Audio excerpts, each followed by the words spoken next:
This is a random grave that I was drawn to clean, and after cleaning it, I realized there was not one person buried here, but four.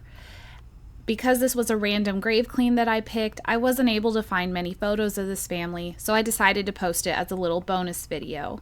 Eudora and her 3 babies are buried here. Before I go much further into this story, the grave is a clue that this story has a lot of infant loss. I just want you to be aware of that before you continue to listen.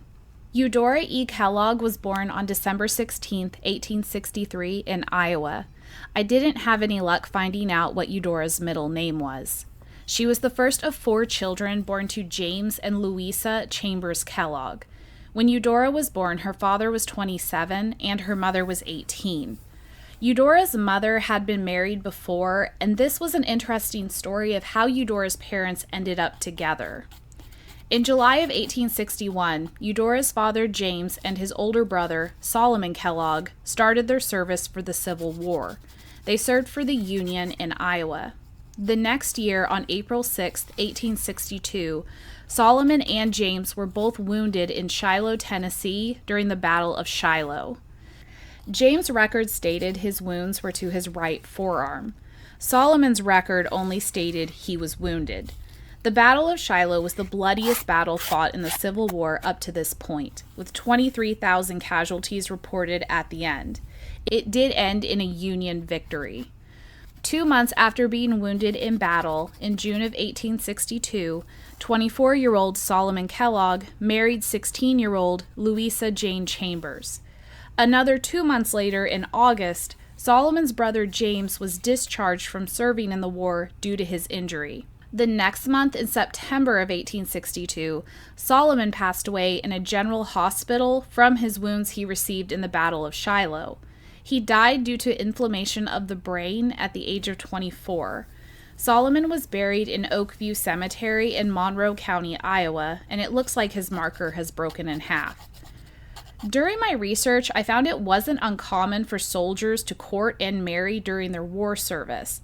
I was curious whether Solomon and Louisa met each other maybe while he was in the hospital being treated for his wounds.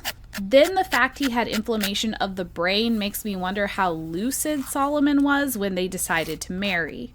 Either way, Solomon and Louisa were only married for 3 months.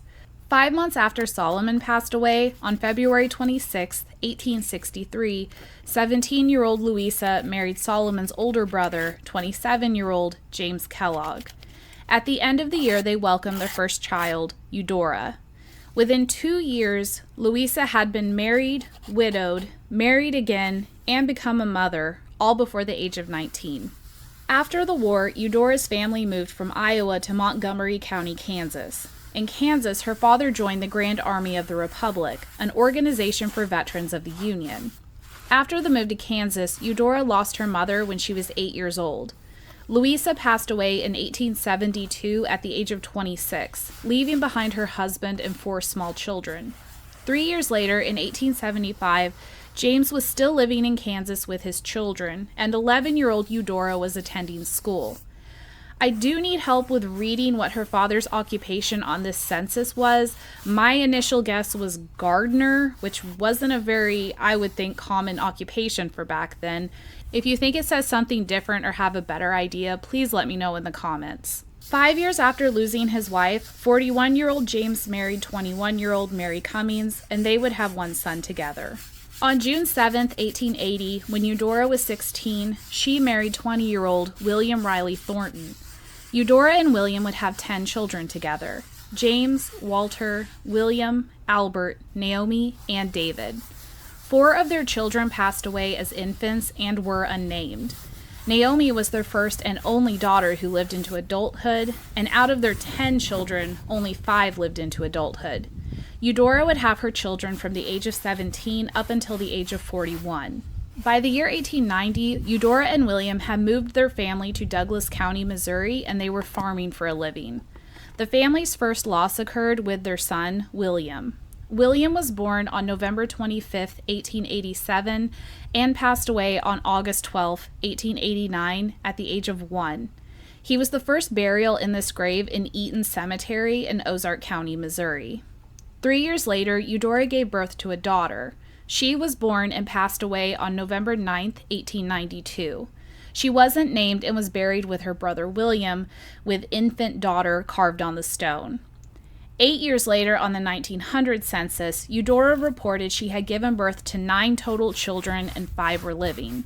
Eudora and William had lost 2 other babies, but their births, passing, and burial details are unknown. It is possible they're buried here with William, they just didn't mark it on the stone. 5 years later, Eudora gave birth to her last child, a son. He was born and passed away on March 12, 1905. He wasn't named and was buried with his siblings in the family grave, with infant son carved in the stone. Eudora must have had complications from the childbirth because she passed away only 1 week later on March 19, 1905. She was 41 years old. Eudora was buried with her 3 babies. After Eudora passed away, William moved his family to Washington County, Oklahoma, where he continued to farm for a living. After Eudora passed, I don't believe he remarried. I found him on several marriage records, but they were for his children getting married. His family search page claims he passed away 20 years later in 1925 at the age of 66, and that he was buried in Eaton Cemetery with Eudora. But there is no proof of these dates or photos of his headstone.